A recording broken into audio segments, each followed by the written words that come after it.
inspiring.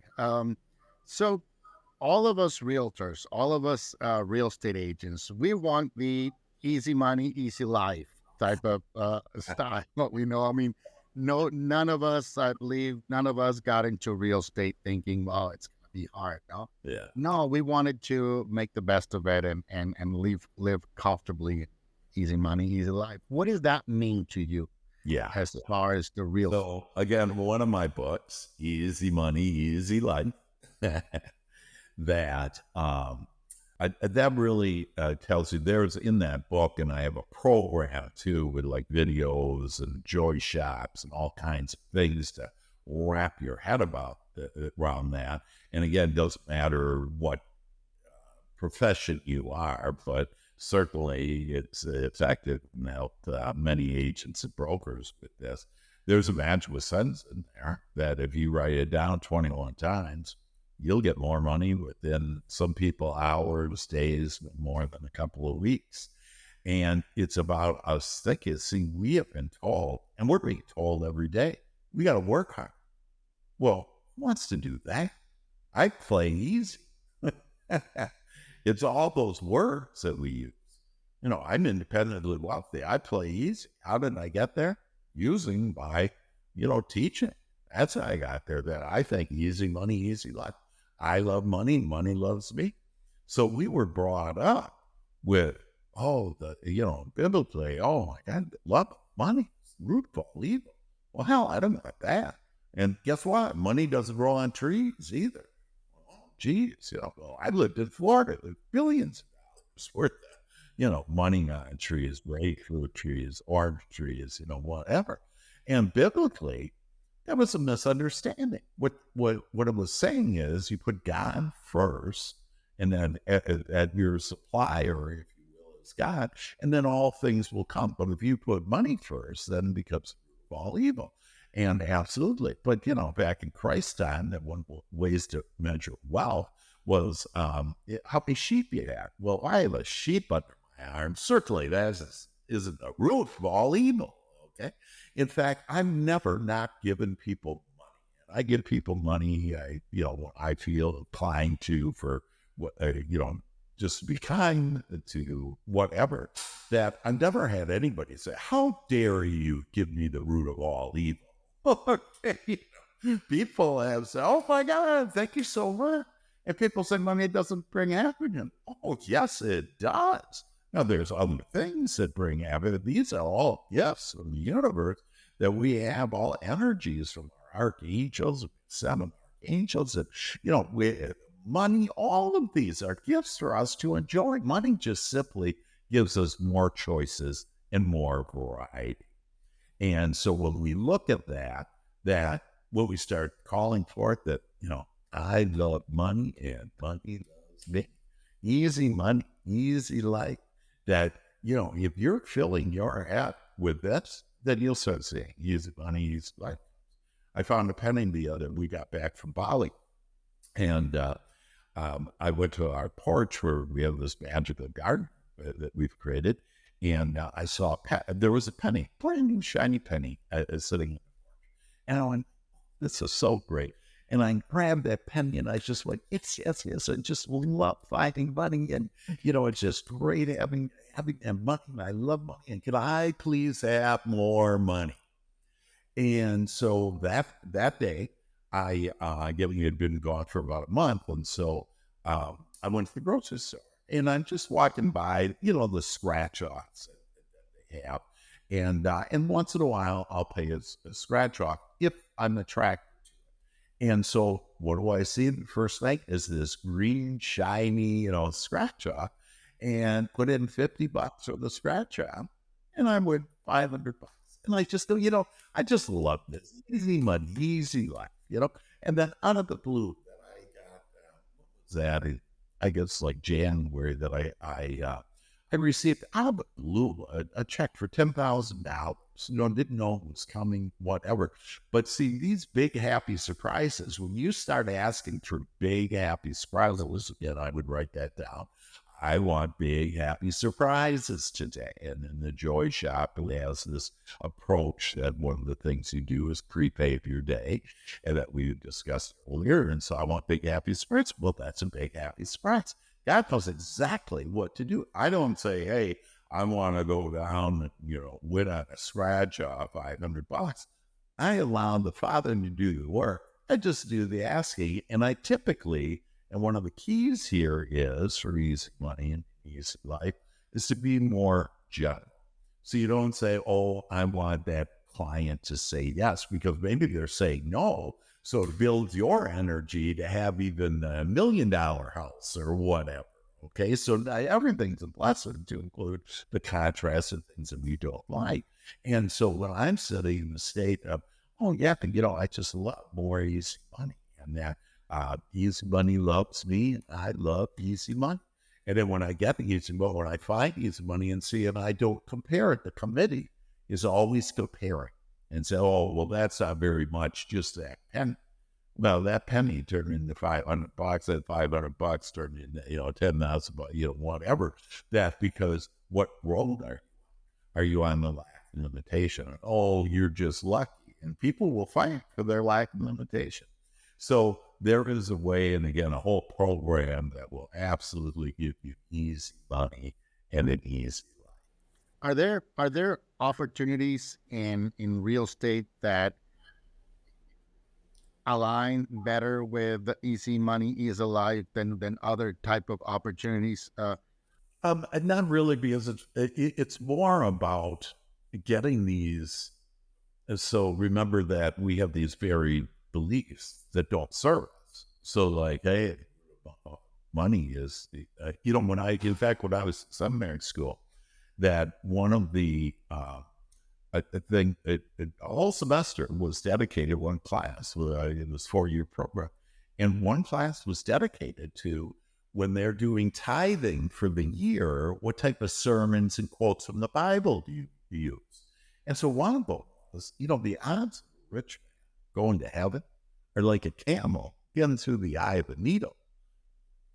Well, I'm rich, a big, huge camel getting through an eye of a needle, there's just no way. Well, actually, what that is there was a city called Pyro. And Pyro was surrounded by mountains, but there were 2 cliffs that came together that were very narrow. So to get to Cairo, you had to, Pyro, that you had to get off your camel and walk single aisle, through, and they called it the eye of the needle.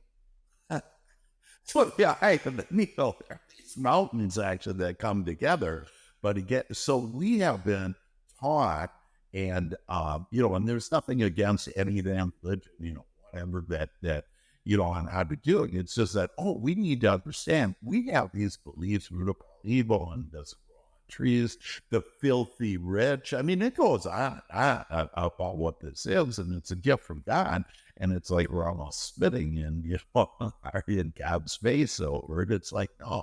And so the reason why Easy Money, Easy Life can work with anybody with any profession, investor, agent, broker, whatever, is because when I change my attitude, my thinking towards money, there's plenty of it.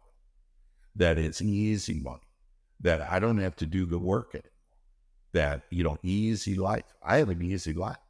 And I have a schedule that I can do, whenever I want to, where that wasn't always true until I started asking for the easy life and then led me to this easy life.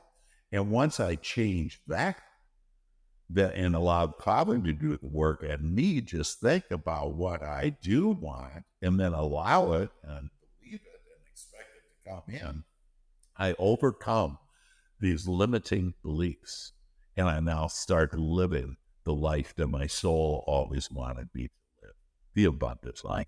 The abundant life, yes. So how important it is to think about just becoming rich, becoming wealthy, living an abundant life. Yeah.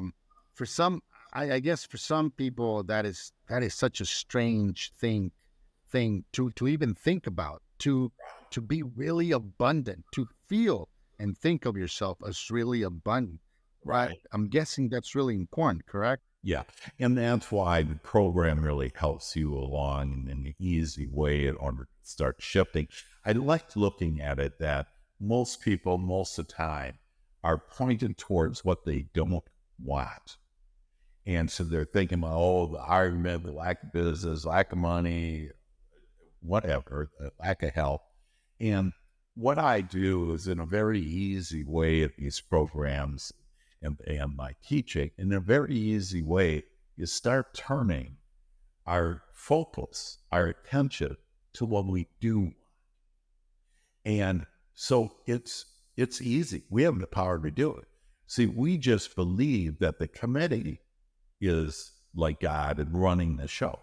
And so, hey, this is the truth. Look at it. It's happening to them. And this is what the news says. And if I can help anybody to make sure to have everybody turn off the TV news because they have searched the world and spent millions of dollars to find the bad stuff, the unwanted stuff. And so I just don't, I don't need to know what the weather is like. I can just walk outside. Yeah. Dr. Hank, I believe we all have, or we all have habits. We have developed habits that sometimes are very productive and sometimes are just not. Yeah. Sometimes those habits become our own obstacles for achieving a lot of things. What are some habits that, someone or practices that someone can develop to start shifting their mentality into a positive growth sort of attitude? Yeah. Yeah. And see, one thing we want to watch here, and it's easy to get into us trying to figure it out, the how. Okay. So I would caution all of us that basically our job, if you will, is to think about, if you think about the 5 W's, what I want and why I want it. And then our higher power, the universe, God, will give us the who, when, and where. In other words, the how. So in your question is, hey, you know how to do that. Instead, it's more around it. So the answer to that is, I don't want to figure out, it's that, what do I want? I want to build my business. I want to serve more people. I want to have more money. I want to lead the abundant life now. One of the words that you had said just previously there on that, I want to become. We already are. And if you say, I want to be something in the future, well, if I'm saying that today, it means it's tomorrow. But then tomorrow I say it and become, and so I'll never get. That's why I like tell people, don't ever ask for more patience. Gotta make sure that you don't get your stuff. Hey, I want it easily and quickly. So could you say that, the correct way of praying or asking for something is knowing you already have it? Well, that is true. And then what I have in my experience has been over these years is that most people don't really know what they want. They think they know what they want, but I help them really to get clear. And again, they just start out with, I want a long, happy, healthy, wealthy life. What happens is when they start working too hard on it, they start going, hey, I'm going to go make 20 calls today. Like, if that doesn't feel good. So, and this is a key point here is on action that, you'll hear all kinds of people say, and you just got to do it. Well, if I do, which I've helped many people, 45 to 55, they've been do it, and they end up with do. Okay. And that they say, I'm fed up. There's got to be a better way. And there is a better way. And I can't tell you how many people say, oh my God, I wish I would have met you at teaching, years ago, because it's an easy path. I've been trying to see when we try to figure out how to do it, That's where we're going upstream. And that's where most people are. They're going upstream. They're trying to figure out the how. We don't have to do that. Just ask what you want. I want to smile more today. I want to laugh more today. I want to help more people. I want to feel better today. I want better feeling thoughts. If you'll just consume your mind with that, you'll have everything you want. Because remember, God knows exactly where you are, what you want, and the easiest path in order to get there. But you need to allow God to do it, and you need to be clear on what you want. And the rule of thumb is be genuine. I want to build my business. I want to know people. I want more listings. Is good enough. But see, when I say I want this guy to say yes or whatever, that or I want them to do it at $800,000, I'm doing God's work.